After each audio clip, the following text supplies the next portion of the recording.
Hallo, wie geht's? Muito cuidado com andaimes móveis que apresentam grandes riscos. Mesmo em alturas baixas, de 3, 4 metros de altura, podem acontecer acidentes com consequências fatais, como aconteceu nesse vídeo aqui. Se você quer saber o que fazer, quais cuidados você deve tomar, o que falar para os seus colegas de trabalho para não correr esses riscos, então não deixe de assistir esse vídeo.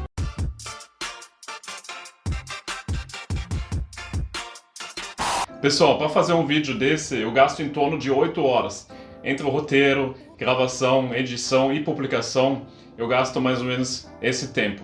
Então, se você quer me ajudar a continuar produzindo vídeos, continuar publicando novos conteúdos, novas dicas na área de andaimes e trabalho na altura para vocês, então não deixe de dar um like, se inscreve também no canal se você ainda não está inscrito e manda esse vídeo para mais pessoas que podem se interessar por essas dicas. Falar de estruturas, de andaimes que não têm ancoragem, ou seja, eles têm que manter a sua estabilidade em função das suas dimensões, se torna algo bastante complexo, como é o caso dos andaimes móveis. Dá para tornar qualquer andaime, qualquer tipo de andaime em um andaime móvel. Basta adicionar aquelas rodas, os rodízios, por exemplo, num andaime fachadeiro, num andaime multidirecional ou até num andaime tubo-braçadeira. Então é muito fácil realmente fazer esse ajuste, tornar um andaime fixo num andaime móvel, e essa facilidade de adaptação se torna o principal risco. Então aqui vão algumas dicas importantes que eu considero as mais importantes dicas quando a gente fala de andaimes móveis. Então presta atenção nessas 5 dicas. A primeira coisa, que na verdade é um bônus, que normalmente o pessoal que trabalha com o YouTube deixa lá para o final, mas eu vou antecipar isso aqui para vocês, é ler o manual de montagem. Parece que é algo simples, algo básico, mas realmente é algo crucial para você conseguir entender as características, os limites de carga daquele tipo de andaime, daquela estrutura que você alugou ou você comprou. Então, exige um manual de montagem e utilização daquela estrutura, de preferência em língua portuguesa. A primeira dica, e uma das mais importantes, é a questão da relação altura e a base do andaime.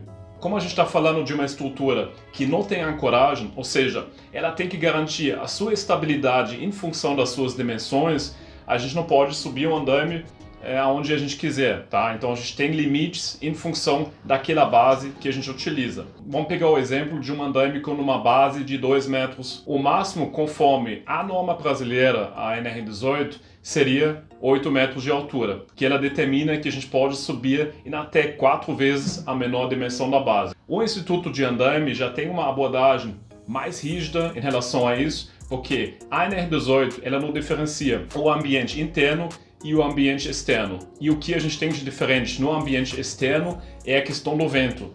O vento é um fator fundamental, você deve ter visto já muitos acidentes em função de ventos. Então, quando a gente trabalha com andaimes móveis, o vento é um fator realmente crítico para a gente conseguir trabalhar com segurança.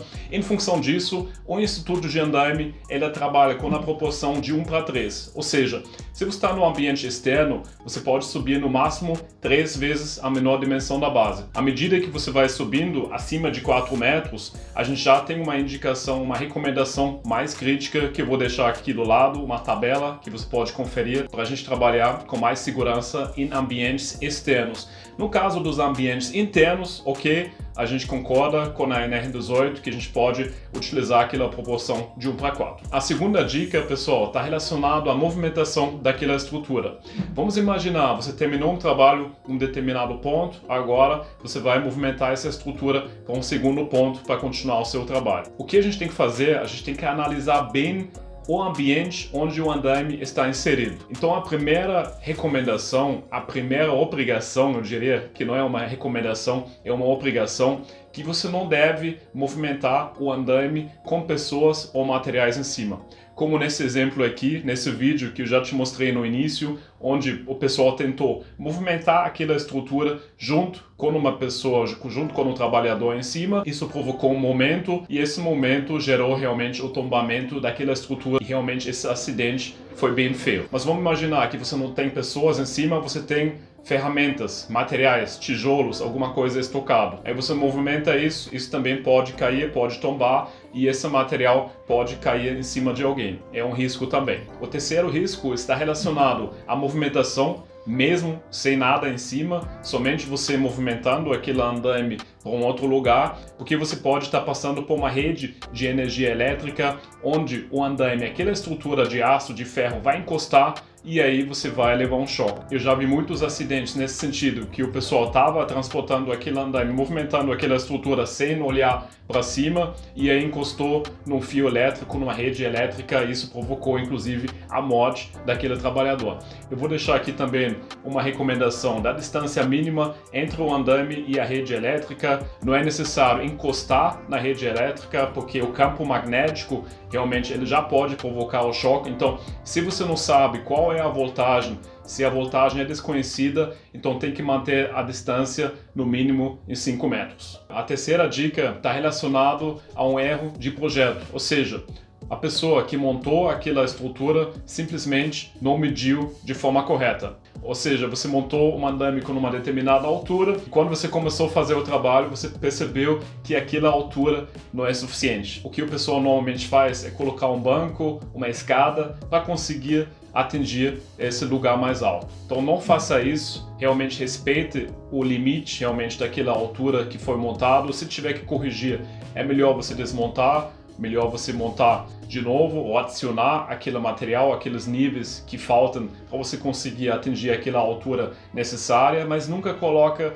um banco, uma escada em cima, porque você também não vai estar mais protegido pela proteção lateral. Você não tem mais o guarda-corpo que pode te proteger quando você vai se desequilibrar, quando você vai ter um mal súbito, alguma coisa nesse sentido. Então muito cuidado com isso, realmente faça o projeto, faça aquela medição bem feita para você trabalhar com segurança. A última dica, pessoal, que eu aposto que você com certeza você já viu, você tem duas torres independentes e você coloca uma tábua em cima para você conseguir fazer uma passarela, para você conseguir chegar em algum local que você não teria acesso se você tivesse deixado essas estruturas independentes. E isso também ocorre com andaimes móveis. Então não faça isso, inclusive na última revisão da NR18, isso foi reforçado, foi ressaltado, que quando você faz isso, quando você une duas torres com uma tábua, com uma plataforma, por exemplo, você tem que fazer um projeto específico. Quando você trabalha com uma torre independente, você não é obrigado a fazer um projeto de acordo com a última revisão da NR18. Você pode somente seguir o manual do fabricante. Quando você une essas duas torres através de uma passarela, através de uma plataforma, aí você é obrigado a fazer um projeto específico. De qualquer forma, a gente recomenda fazer um projeto para qualquer tipo de estrutura, mesmo que seja uma estrutura pequena. É importante realmente estudar aonde o andaime vai ser inserido, como ele vai ficar naquele ambiente. Então, às vezes, o menor andaime, ele pode dar a maior dor de cabeça. Lembre-se disso. Pessoal, já chegamos ao fim. Deixa aqui nos comentários aquilo que você vê mais nas obras relacionado a andaimes móveis, tá? Eu quero saber o que você enxerga de mais crítico aí na sua região, na sua área. E claro, existem muitas outras dicas que você deve seguir, muitas outras recomendações quando você trabalha com andaimes móveis e andaimes fixos. Pensando nisso, o Instituto do Andaime Indan montou um curso específico na área de inspeção de andaimes, para você conseguir avaliar uma estrutura, se ela é segura, se ela é estável, se ela demanda algum reforço, tá? Então, se você tiver interesse naqueles cursos, eu vou deixar o link aqui embaixo. A gente tem cursos presenciais, mas também cursos online que você achar melhor. Espero que realmente você gostou desse vídeo. Então, mais uma vez, se você gostou, não deixe de dar o like, manda para os seus colegas e amigos, para a gente tornar o setor cada vez mais seguro e humano. Bis bald!